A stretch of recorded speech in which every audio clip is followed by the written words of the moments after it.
Hi everyone, I'm Rebecca Virginia, and today I'm going to be showing you my 10 favorite farmhouse DIY decor pieces. Starting off, I'm going to show you how to make this kitchen organizer. Here are all of the Dollar Tree supplies you'll need to recreate this kitchen essential. The first step in this DIY is basically going to be painting everything white. I wanted a very farmhouse look to things, so I wanted them to be white with a little bit of brown distressing. So I am painting some of those tumbling tower blocks as well as 2 wood planks. I ended up taking off the cross backing of my perpetual calendar and also painting that white, but I did leave the dice blocks inside, the same color that they were, the white with the brown lettering and numbers. Also, if you're enjoying this video so far and excited to see what farmhouse DIYs I come up with, make sure to subscribe down below and hit the notification bell. Next, we're going to begin putting together our organizer, and I just took the 2 wood planks. I tried to use wood glue at first, but it just wasn't drying fast enough or holding it, so I just went back to the good old hot glue, and I kind of made this in an L shape, I guess you would say, and that is going to be the backing of our organizer. I just placed the perpetual calendar down. I didn't glue it. This is just for my own reference. And now I'm beginning to make what I'm calling a pencil holder. You could put other supplies in it as well, but I figured writing utensils will probably be the most likely thing to go in this. And all that I'm doing is hot gluing 3 of the tumbling tower blocks on top of one another to make a wall. And once I have all 4 sides, I'm going to glue those together to create my writing utensil holder. And once I have all 4 sides hot glued together, I'm then going to hot glue it down onto the base wood plank. And I want it to be in the middle because I do want to leave some room in the back where you could put either notepads, or I personally, my kitchen is right next to the front door, so usually our mail gets left on one of the kitchen counters. So I thought it'd be perfect. You could fit envelopes and mail behind the writing utensil holder and the perpetual calendar. So that's why I left a little bit of space there. Once I had the spacing figured out, I hot glued the tumbling tower blocks onto the base, and as you can see, it fits the pencil and the Sharpie perfectly. This perpetual calendar is one of the ones from the Dollar Tree that came out around Christmas time, and I'm hot gluing it next to the tumbling tower blocks. Now, the way that they had the dice and numbers in, they put the month up top and then the numbers down below, and it looks really pretty that way, but it's like not practical because every day when you pull them out, you're going to have to pull out the months as well. So I ended up putting the months down on the bottom, and then I put the numbers for the dates on top so that it was easier to change them out every day. Then I am lightly dry brushing with a dark brown paint just to add a bit more of a farmhouse feel to the overall look. I didn't want to add too many embellishments to this DIY because I know it's going to be full of notebooks and mail and pens and pencils, but I couldn't help myself and I had to add a little jute bow to the very front for an embellishment. The next farmhouse DIY is using one of the trivet trays that you can find in the kitchen section at the Dollar Tree. Here are all of the other supplies that you'll need if you want to recreate this DIY on your own. To begin this DIY, I flipped the oven cover upside down so that the 4 little stopper grips on the bottom are facing up towards me, and I just covered the entire thing with Mod Podge because we're going to be placing down some tissue paper in just a moment. I loved the really bright, colorful floral tissue paper that I showed in the supply section, but I ultimately ended up going with this more greenery one that had a lot of plants, and I just laid it on top of the Mod Podge, and then around those little gripper feet areas, I just pushed down to make sure that the tissue paper was going around that little area and not just laying on top of it. And make sure that you place your tissue paper right side down because when we flip over the oven cover, you want that side to be showing through. Then with all of the excess, I just trimmed it off with a pair of scissors. Once I liked how my tissue paper was laid down, I flipped the oven cover back over, and on top of the tissue paper, I just put down one more layer of Mod Podge to just seal everything into place. Now I am using some rope all the way around my oven cover. I found this in the Crafter's Square section, and it is called the Nautical Jute Rope. And what I'm doing with this is actually placing it on the outer edges of our oven cover, so I'm not placing it on top of the oven cover, but along the edges and then just pressing down. I just use hot glue to get this to adhere. And once I had made it all the way around once, I just cut off the rope and hot glued it down to finish off our first layer. Then I used the nautical rope again and hot glued it directly on top of the previous rope we just put down. So we're not putting this on the inside or outside of the rope, but actually directly on top. This way it creates a more dimensional decor piece. And this rope is a little different from the mesh tube I showed you in the supplies video, so that's just me showing you the label of what it looks like when you're searching in the Dollar Tree. And once we finished with the nautical rope on our tray, it was time to move on to the handles. And to create the handles, I am using some of this faux leather ribbon found at the Dollar Tree. And I just guesstimated the lengths. I didn't measure anything, and I kind of just stuck the ribbon underneath of our soon-to-be tray to kind of see what position I liked. I tried some longer handles, some shorter handles, and this is just what I ended up liking. So once I found that length that seemed perfect to me, I went ahead and hot glued it down and then cut off any of the excess. Then moving on to our second handle, you can see again that I'm just positioning the ribbon at different lengths to see how it matches up best. I would recommend cutting 2 exact pieces before you decide to hot glue it down because, again, I was just guesstimating, so I was trying to figure out if these actually matched. But once I thought that I had the lengths even, I went ahead and hot glued the ribbon down and then cut off any of the excess. And then these gold thumbtacks are an optional addition. You can leave the tray as is, but to make it look even more high-end, I wanted it to look like these thumbtacks were actually holding up the ribbon instead of the hot glue. So I went ahead and just took 2 per side and pushed them in through the nautical rope. And the great thing is that the nautical rope was thick enough so the little pokey part of the thumbtack actually didn't come through. But if yours are a little bit longer, what you can do is just put a dot of hot glue on the end of that pointy thumbtack, and then you don't have to worry about it accidentally poking you. I love how this tray came out. I think adding in those gold thumbtacks just gave it another high-end touch. I love being able to repurpose items that I already have around my house, and this textured vase was the perfect way to repurpose some of those floral vases. Here are all of the supplies that you'll need to make this. I'm starting off by taking some painter's tape and wrapping it all the way around this vase. I got this vase with some flowers, and I really liked all the different shapes, kind of the geometric shapes to it, so I wanted to keep it for a DIY, and I decided today was the day. To give my paint a ceramic look, I am using baking powder. Now, I did use baking soda at first, and it completely did not work out. I know I've seen quite a few YouTube videos where people say you can use baking soda, so maybe give it a try because it is cheaper than baking powder, but it just did not work at all for me. I'm not sure why.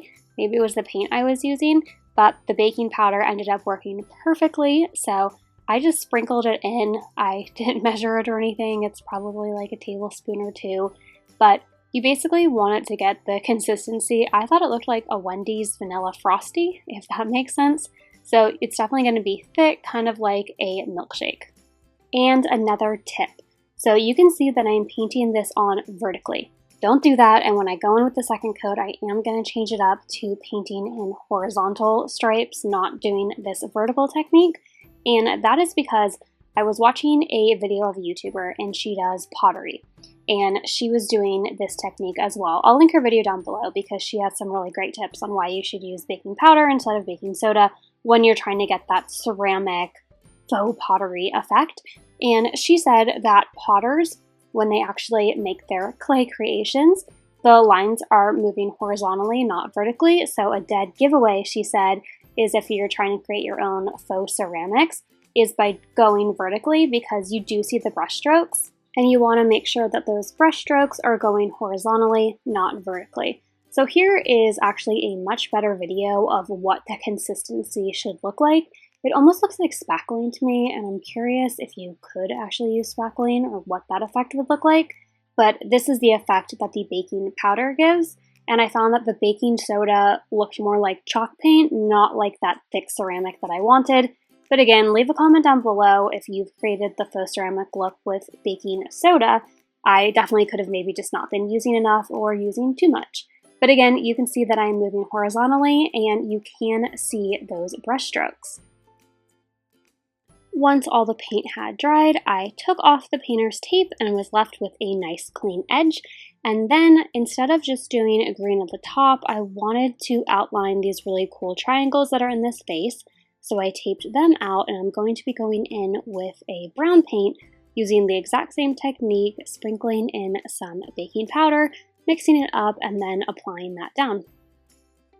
And I ended up using 2 coats of this brown paint mixture, and then after that had fully dried, I removed all of the blue tape, and then I taped back over it because now we are going to add in some color to our vase.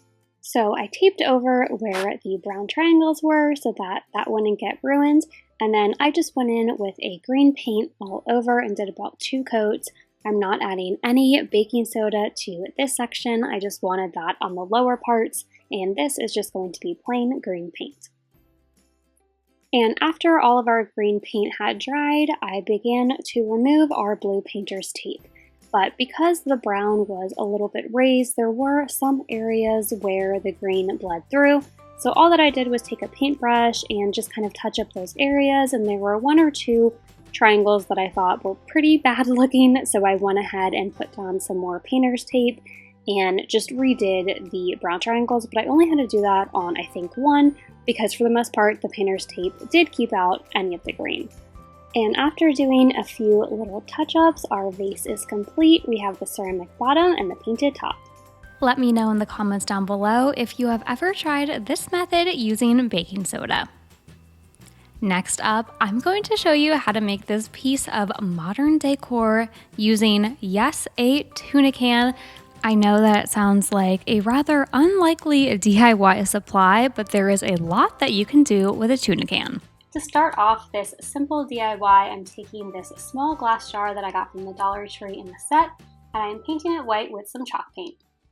While the glass jar was drying, I moved on to my tuna can, and yes, you heard that right, I am using a used tuna can in this DIY, but don't worry, I let it soak for a long time in some very soapy water, and I cleaned it very thoroughly so there is no fishy smell to it. And if you are going to use a tuna can in this DIY, please make sure to really clean it because you don't want your candle smelling. And it's similar to what I did with the glass jar, I'm just covering our tuna fish can in some of this white chalk paint. After our white paint has dried, that's going to serve as a base, and now I'm moving on to this faux galvanizing technique that kind of ends up looking like a concrete texture as well. And it's really easy to do, it just requires a couple of steps and a lot of repetition, but once you get the hang of it, even though it takes a little bit of time, it's really easy to do. I'm using a small piece of a kitchen sponge, but you could also use a small piece of a sponge paintbrush. You can find those at the Dollar Tree as well. And I'm just taking some gray paint and in all sorts of different directions and different pressures, I am just sponging on that gray paint. And after I've sponged the gray paint onto the glass jar, I'm going to move on to the tuna can. You're not really going to see the inside of the tuna can, so I'm just rubbing that with some of the gray paint, but I am using that sponging technique all over the outside. Now to begin to really create that cool effect, I'm doing the exact same thing but with black paint. So I'm using the sponge and going all over the glass jar with the black paint, again using different pressures, different directions, and just going all over it. There's no real correct way to do this. The only thing that you want to avoid is going in the same direction or using the same pattern because you want it to look haphazard and all messy. You don't want it to be uniform. Next, I went in with another layer of the gray paint, and now you can kind of understand what I meant when I said it's easy to do. It just takes a little bit of time because you're putting down a layer, waiting for it to dry, then putting down another. And I went over pretty heavy-handedly with my last coat of gray paint. I only wanted a little bit of the black to show through, but again, you can tailor this to whatever your preference is. Once you have finished all of your painting, the real hard part is over, and now it's pretty easy from here. I just flipped the glass jar upside down, added some hot glue, and then glued down the tuna can jar on top of the glass jar. Then I grabbed one of these larger glass jars from the Dollar Tree, which fit perfectly inside of the tuna can. And last, it's time to add your candle. I loved this silver one that I found at the Dollar Tree. I thought it went perfectly with this DIY, but you could also just add in a tea light. And here's a look at our finished DIY, and no one would ever guess this was a tuna can. For this DIY, I am using some pretty unconventional items from the Dollar Tree. We have some wood beads, a Christmas decor piece, some jute, some Valentine's decor, and picture frames. And I'm going to show you exactly how you can recreate this DIY. I began this project by taking 4 of the picture frames from the Dollar Tree. You can choose whatever 4 that you like the most. I really liked the texture on these frames, so I went with 4 of the 5x7s in this texture. And the first thing that I did, I wanted this to be a bit more farmhouse and kind of have that weathered look to it. So to achieve this, I am replacing the black frame and instead using some apple barrel paint in the shade Cypress Umber, and I am painting all 4 of the frames brown. And to turn the brown frames into some farmhouse frames, I also grabbed some white paint and my favorite stippling brush, which is from the Dollar Tree Crafter Square section. This is the best brush. I have spent more money on expensive brushes, but this dollar one is still my go-to fave for creating, the distressed farmhouse look. And I'm just going over pretty heavy-handedly the picture frames. I want it to be very white, so I'm going pretty much over everything. And I really liked the way the white paint clung to the texture in the frames, so I liked how these came out. And now we're beginning our construction. So for 2 of the frames, I took my miter shears and I did cut into them. And then the other 2 frames I am not going to cut into, and I'm instead taking some hot glue and hot gluing them together. If these frames had a prettier backing, I wouldn't even need to do this step. You could just use 2 picture frames, but I thought the backing was not very pretty and you're going to be able to see it. So that is why I am stacking the 2 frames on top of one another and hot gluing them. Now I'm moving over to the 2 frames that I cut into, and of course the reason why I cut them is so that I could place it inside of the frames that we hot glued. And I did add a little bit of hot glue because that area that we cut, I don't want it to be cut anymore. So I am hot gluing the picture frame back into place. And then once we have the 2 picture frames secure inside of the other 2 picture frames, I'm gonna go ahead and repeat the process we did on the first 2, placing down some hot glue and hot gluing our 2 picture frames together. And now we kind of have this puzzle of one set of picture frames inside another set of picture frames. Once I figured out the placement of where I wanted the inner picture frame to hang, I just secured that in place with some hot glue on the top and a little bit of hot glue on the bottom, just so that it wasn't moving around. And now we need to create some legs for our inner picture frame so that it's even. I found that one large wood bead stacked with one smaller wood bead was the perfect size to hold up that second frame. You can see it took a little bit of trial and error. I first tried to do 2 big beads and those were too large. So once I figured out the placement, I flipped our project upside down so that I could hot glue on these wood beads. I'll have them linked down below. I have them in my Amazon shop. I get my wood beads usually from Amazon. And for the topper decoration, this is actually a wood snowman that I picked up during the Christmas time season. If you don't have this, you can again just use the wood beads and stack them.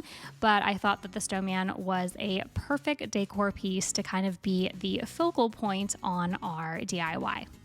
To create the hanging element in this craft project, I took a wood heart that I picked up from the Dollar Tree during the Valentine's Day season, but if you don't have this, you can just cut a heart out of some cardboard or even some thicker cardstock material.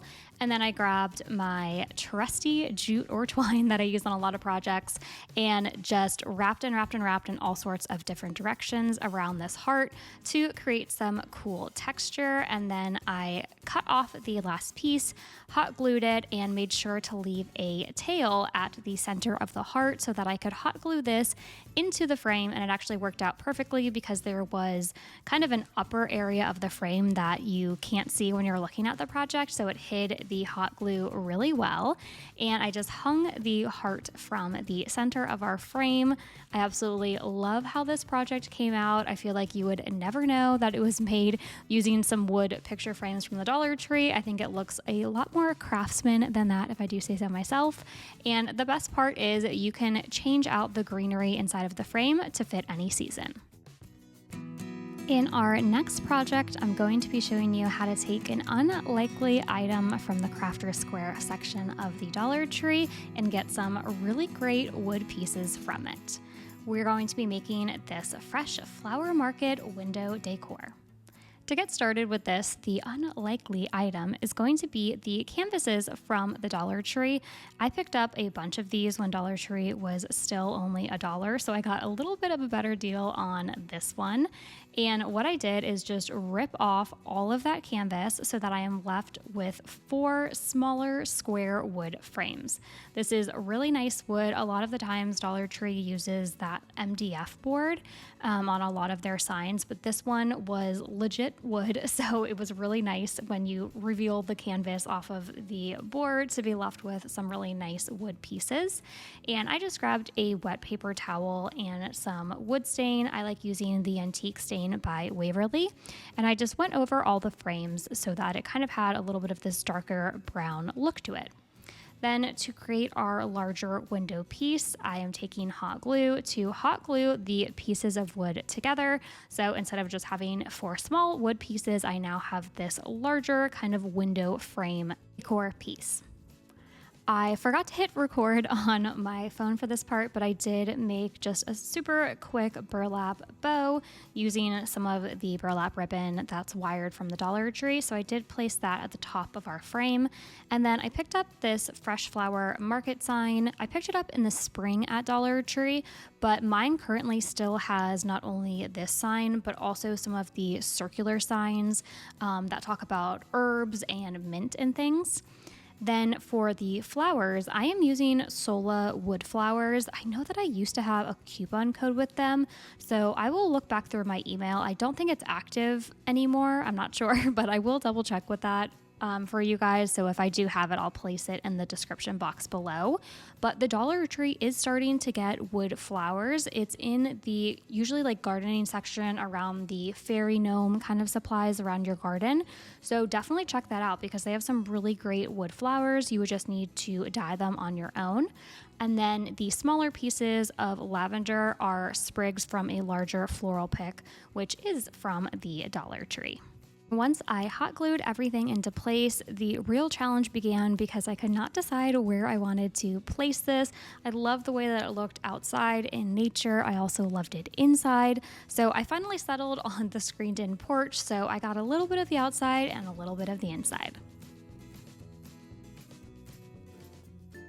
Our next DIY is some sand art decor. I haven't done sand art since I was a kid, and I had so much fun creating this DIY. Here's what you need to recreate it.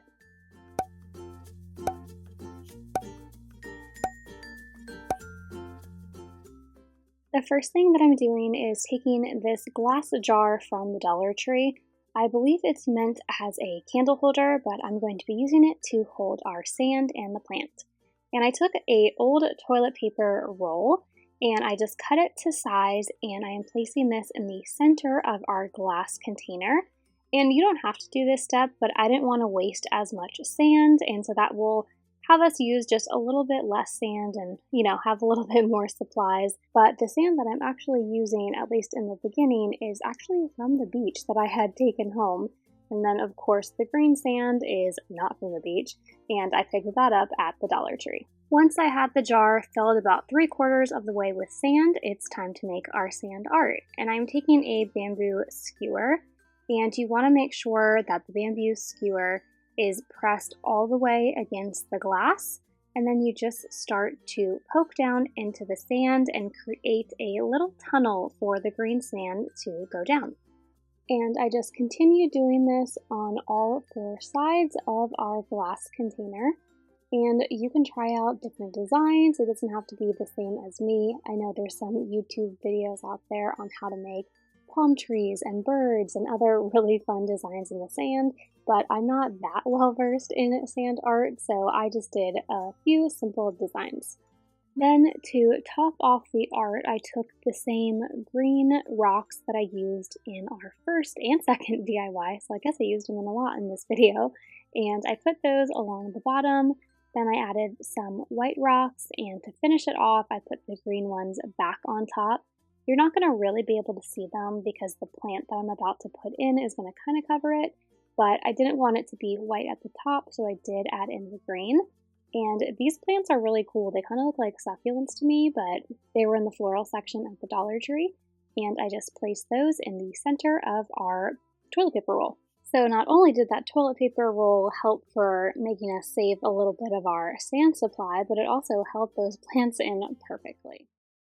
This next DIY is probably my favorite out of the whole bunch because I have it out all year long and use it constantly. This is a wood round Lazy Susan. I know that some people grab a wood round from Home Depot and some wheels that you can also purchase there, but this is actually a wood Lazy Susan all in one, no assembly required, and I picked it up from IKEA.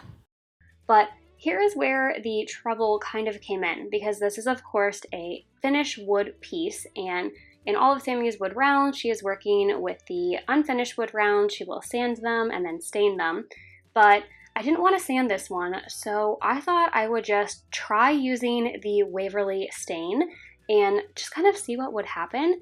And shockingly, spoiler, this ended up working really well and came out really great. The only trick was that you must wait until the stain is completely dried. And you'll see me, I'm using a microfiber cloth, just like Sammy recommends. I got this one from the Dollar Tree. And I am making really precise, smooth, even lines across the wood round. Since this stain is just going to sit on top of our wood round, you know, it's a finished wood round, so it's not going to be seeping into the wood like it normally would. You have to be really careful with what design you make, so I'm making those straight lines to mimic wood grain, but if you did a zigzag or a different pattern, the stain is going to dry in whatever pattern that you are using, so that's why I'm going very slowly, very methodically, and just making these lines. I only filmed myself doing the first coat, but I end up doing 2 coats, and I absolutely love the rich color that it gave, and it really does end up looking like wood grain. I was really impressed by it. I will link below the exact video that I am following from Sammy at Unicorn Dust Designs, but basically it's going to be having stripes on it, and I'm going to be using some paint. And first I need to find center because I'm going to tape off center and paint one side of this. So I had to bring out the tape measure and try to figure out what center was, which was kind of hard because it kept spinning around. So that took a little bit of time. And then once I found center, I went ahead and just taped that down. I'm using a Dollar Tree paint tape, and it ended up working pretty well. I know Sammy recommends using the Scotch brand paint tape, and I ordered it on Amazon and it kept saying delayed on my delivery. So later in the video I have that tape, which I thought worked much better, but you know, worst case, the Dollar Tree, it still worked. So the next part is a total fail, and I almost edited all of this out, but then I thought it'd be a good learning experience for everyone. So Sammy uses a paint roller to apply her paint on her wood rounds, but all I had was this paint one from the Dollar Tree. And I thought all paintbrushes were created equal, but apparently they are not, because I went ahead and put some paint on it. It was just a paint sample that I got for free at Home Depot. And I started rolling it on, and it wasn't going amazing, but you know, still did the job. And here's when I realized, oh no, there are hairs in my wood round. The entire brush was shedding off all these little fuzzies. It was everywhere. It was so textured. It was a disaster. Luckily, the paint hadn't dried yet, and I very quickly ran and got a wet paper towel, and I was able to start over, start anew, and the stain stayed on. So then I just went in with this little sponge brush from the Dollar Tree Crafter Square section that I absolutely love using these. And I just ended up using that itty bitty little sponge brush to paint on everything. So I would just recommend either use a large sponge brush or go ahead and invest in a nice roller brush because you do not want to have all those little fuzzies left over in your wood rounds. And here I am peeling off the painter's tape. So satisfying to see a nice, pretty crisp line. There were a couple little bleeds, but mostly it was pretty crisp.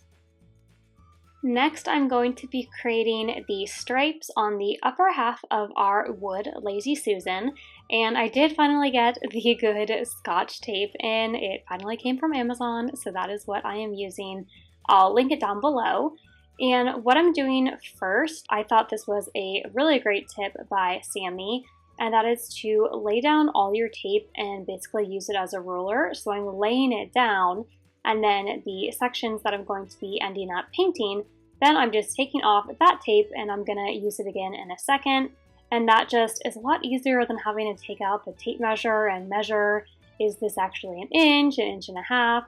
So I'm just laying down the tape edge to edge. And then once I have it placed down where I want it, then I'll just go back in and remove any of that excess tape so that then I can create my stripes. Then I am finishing up the top area of the wood round before going in with paint. And the paint that I'm using is the shade Elephant by Waverly in chalk paint. And I ended up using 2 coats of this shade of paint. The first time that I used it, I was being really careful and was scared that it might bleed through the tape. And it didn't really cover too well, so then the second time I went in with a heavier hand. And of course, I couldn't deny you all the satisfaction of seeing the paint be removed. And I have to say this paint did work better than, this paint tape did work better than the Dollar Tree one. As you can see, the lines are really nice and crisp, and I was super happy with the end result. Then I am adding on a stenciled word. So the stencil vinyl that I'm using is Oracle. That is what Sammy suggested, and it worked out very well. And the word that I chose to use is gather. So after I placed down the stencil and just made sure that it was completely adhered, I did go in with a very light layer of Mod Podge, just so that when I go in with my white paint, the Mod Podge just helps make sure that none of the paint bleeds out of the stencil. I ended up doing 2 coats of white paint just so that it was a nice and opaque color. And then I just peeled off the stencil. And some of the areas when I was peeling, I had to use my little weeding tool from Cricut just to make sure that everything was nice and weeded. And I was really pleasantly surprised with this stencil. There was no bleeding except for one tiny little bit of bleeding on the side, and that's where I missed an air bubble, so that's my own mistake. But other than that, the stencil worked great and it peeled off nice and easy. I absolutely love this DIY. Like I mentioned earlier, I have it out all year long. I put my TV remotes on this and it sits on our coffee table. So it is definitely a staple in our house. And the fact that it's a Lazy Susan and can turn just makes it that much better. Next up, I'm going to show you how to take a salt shaker that you can find at the Dollar Tree and turn it into some farmhouse decor. Here's what you need. I started off with this small wood sign that I got from the Dollar Tree during Christmas time. Actually, after Christmas time, a good tip is to go after the holidays because they usually have holiday decor, signs, and all of that 2 for $1, which is a really great deal. But they do sell these all year round. The sayings will just differ a little bit depending on the season or holiday. Then I got some of this white shiplap paper from Hobby Lobby. I get this when they have them on sale for 50 cents. And this is going to be the background in our wood decor piece, so I'm just cutting that out. And I just took a regular jot glue stick to adhere this down into our wood decor piece. And I did it the horizontal way, so it looked a little bit more like shiplap rather than wood paneling. And then I just pressed that down with my fingers to make sure it stayed in place. Next, I am taking a set of salt and pepper shakers that I got from the Dollar Tree. And I really liked the cute shape of these little glass containers, and I thought that they would be perfect to use for crafting. So I took one of them and then some of my white Waverly chalk paint, and I painted the entire salt shaker. And then I went in with a stippling brush that I got from the Crafter Square section and some brown paint to distress our decor piece. To add a little bit more of a feminine or a delicate touch to this DIY, I took some lace ribbon that I had and hot glued it to the salt shaker and wrapped it all the way around. Then I went in with some jute and I wrapped some jute all around the top area where those ridges are of the salt shaker. And I did add in some hot glue every few times I went around the salt shaker just because the ridges were kind of pushing the jute all in one place. And I also thought that maybe there was a little something missing on the salt shaker, so I went ahead and made a jute bow and just hot glued that to the front. To fill up my salt shaker floral base, I took some florals from the Dollar Tree. These were some lavender sprigs, and I ended up going with 3 of them and just placing them down into my salt shaker. You could hot glue them, but I just stuck them in. For the saying on our decor piece, you can go with some letter stickers or even saying stickers from the Dollar Tree. I ended up just using some scrap vinyl that I had laying around. It worked great for this project, and then I hot glued my vase into the little shadow box and my farmhouse decor was complete.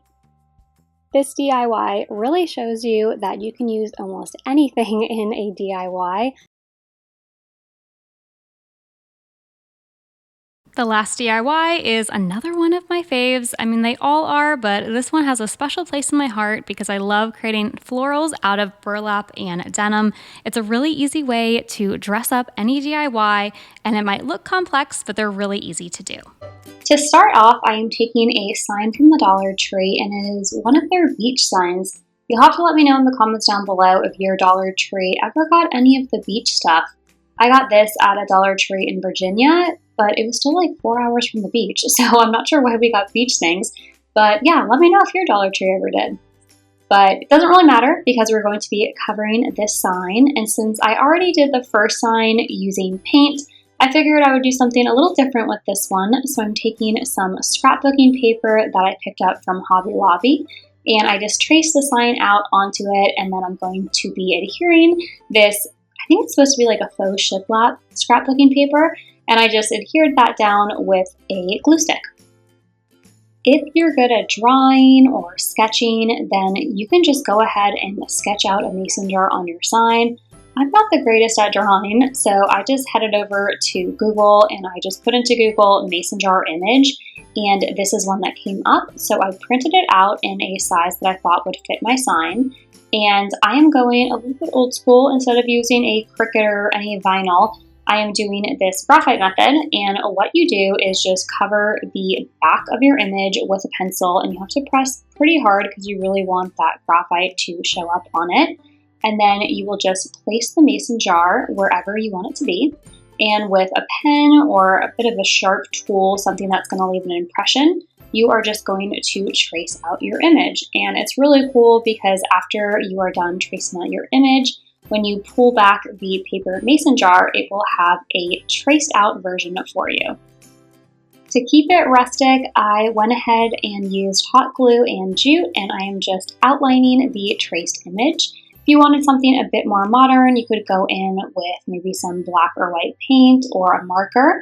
But again, I wanted to keep it a little rustic, so I decided to use jute and I just traced out the entire image. The actual flowers are going to be made out of denim, but I still wanted them to have stems, and this is why I can never throw away anything. These are stems from flowers that I used in a totally different DIY, I think way back in the fall, and I still had these and I knew that they would come in handy. So I went ahead and just hot glued those down. And this is also when I realized that I probably shouldn't have put the jute at the top of the mason jar, but I ended up going over it so that it looks like the flowers are actually inside the mason jar, not in front of the mason jar. Now I am moving on to making these really cute, very rustic Americana denim flowers. So I'm starting off by just cutting out a piece of denim, and this one was about 6 inches in length, but depending on the size of the flower or the thickness of it that you want to make, you will change up the sizing of it. And then I took hot glue and just made sure that when I folded it down, it was adhered. After your denim is adhered together, the part where it's actually folded and not just held together by the glue, but the folded section, that is what you're going to be cutting through. The first time that I did this, I did it the opposite way. And it still comes out really cute, but if you want to make the exact flowers that I'm making in this video and have them have the loop at the end of them, then you're going to want to cut through that fold so that the loop stays intact. And next is very, very similar to the burlap flowers that we made earlier in this video. And you are just going to take the end of our denim roll and start rolling it. And I'm again pushing down the petals, kind of making the flower a little bit bigger and blossom, and just adhering it in place with a little bit of hot glue. And then this flower I decided to leave as is, but I wanted to make another one for you all because I'm making a bunch of them. And just in case it was confusing, I'll show you one more time. So you're taking your denim. This is a scrap piece, so this would be a little denim flower. And again, I am making the cuts where the fold is so that the loop is maintained. And after I have made the cuts, I will just start rolling up the little denim into a flower. And I ended up making a bunch of these denim flowers. Same with the burlap flowers. I really like to do these when I'm watching either my favorite YouTuber or a TV show because they're just like a fun, easy task that you can do while you're watching TV. And I have a whole bag just filled with these whenever I want to use them on a project. And the one that is a little bit darker denim I used with a ripped denim, and I put a button inside of it. And then I couldn't resist adding in one more little burlap flower in the center. This is also the point when I realized it looked like my flowers were somehow outside of the mason jar, not inside of it, because I had put in the stems after. So I just went over the stems with some more jute, so it really looked like the flowers were sitting inside of the mason jar. Let me know if you have ever made either burlap or denim flowers. My mom said she used to do these as a kid all of the time, so I would love to know if you grew up making them too. Thanks for watching. Until next time, keep searching, keep creating.